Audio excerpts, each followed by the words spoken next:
što je bitno, u prvom fokusu je naravno završetak dionice od tunela Učke do spoja na riječku obilaznicu.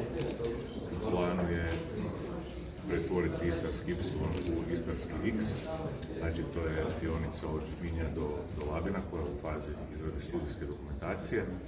I ono što možemo najaviti, počevši od iduće godine, to su ulaganja u zelenu tranziciju iz jednog novog fonda koji se zove Socijalno-klimatski fond. A fokus Socijalno-klimatskog fonda je na biciklističkim stazama, fokus je na nabavci novih električnih autobusa, punionica, također na nabavi vozila za ljude sa smanjenom mobilnošću. Tako da evo, to će biti prvo nešto što dolazi iz novih fondova, a onda 28.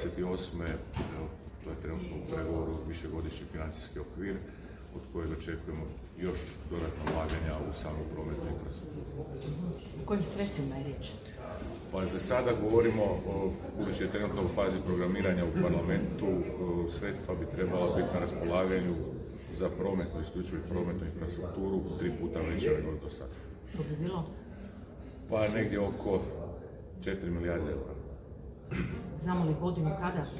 28. kreće novo programsko, odnosno kreće novi program konkurentnosti i kohezije, tako da je 28. sigurno. Ono što je bitno naglasiti da je trenutno faza pregovora sa komisijom šta bi sve bili prihvatljivi projekti.